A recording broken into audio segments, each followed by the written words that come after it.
السلام علیکم ورحمۃ اللہ وبرکاتہ۔ محترم سامعین اور ناظرین، حج کے موقع پر حاجی کی دعوت کی جاتی ہے یا حاجی جو ہے دوسروں کی دعوت کرتا ہے، تو ان دونوں چیزوں کی کیا شریعت کے اندر اور قرآن و حدیث کے اندر اس کی اجازت ہے یا نہیں؟ دیکھیے، حج جو ہے ایک عظیم الشان رکن ہے۔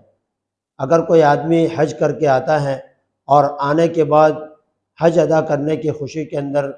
اپنے محلے اور رشتہ داروں اور غرباء اور مساکین اور دوست اور احباب کی دعوت کرتا ہے تو اس کی بالکل اجازت ہے، چونکہ نبی کریم صلی اللہ علیہ وسلم سے یہ بات ثابت ہے کہ جب آپ علیہ السلام سفر سے آتے تھے تو جانور ذبح کروا کر کھانا کھلاتے تھے، لیکن اس کھانا کھلانے کے اندر نہ کوئی ریاکاری ہو، نہ کوئی فخر ہو، نہ کوئی اسراف ہو، نہ شریعت کے خلاف کوئی کام ہو،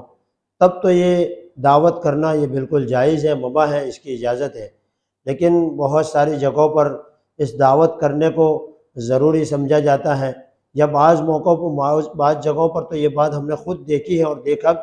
خود مشاہدہ بھی کیا ہے اور لوگوں سے سنا بھی ہے کہ بعض علاقوں کے اندر یہ بات ہوتی ہے کہ اگر کوئی آدمی حاجی بن کے آیا، حج کر کے گھر آیا، تو اس کی طرف سے دعوت کرنے کو ضروری سمجھا جاتا ہے۔ تو جہاں پر یہ چیزیں ہیں کہ حج سے لوٹنے کے بعد اگر دعوت کرنے کو ضروری سمجھا جاتا ہے تو اس صورت کے اندر شریعت کے اندر اس کی بالکل اجازت نہیں ہے، یہ بالکل درست نہیں ہے۔ ایسے دعوت کے اندر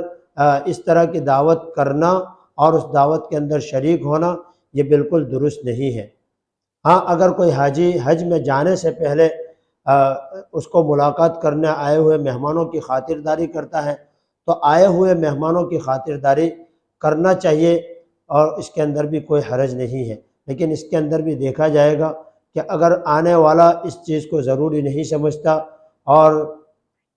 کرنے والا بھی یعنی دعوت کرنے والا بھی اس کو ضروری نہیں سمجھتا ہے تبھی اس کی اجازت ہوگی، ورنہ اس صورت کے اندر بھی اس کی اجازت نہیں ہوگی۔ بہرحال خلاصہ کلام یہ ہے کہ حج سے لوٹنے کے بعد چونکہ خوشی کا موقع ہوتا ہے تو آنے کے بعد اگر کوئی آدمی اپنی طرف سے بغیر کسی دباؤ کے، بغیر کسی رواج کے، بغیر کسی ضروری سمجھے اگر اعزاء اور اقارب کی، رشتہ داروں کی، دوست اور احباب کی اور غریب اور مساکین کی دعوت کرتا ہے اپنی طرف سے خوشی سے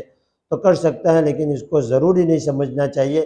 جس جگہ پر جن علاقوں میں اس چیز کو ضروری سمجھا جاتا ہے تو اس صورت کے اندر پھر اس کی اجازت نہیں ہوگی۔ اسی طرح حج میں جانے سے پہلے اگر آئے ہوئے مہمانوں کی کوئی کسی بھی طرح خاطرداری آدمی کر دیتا ہے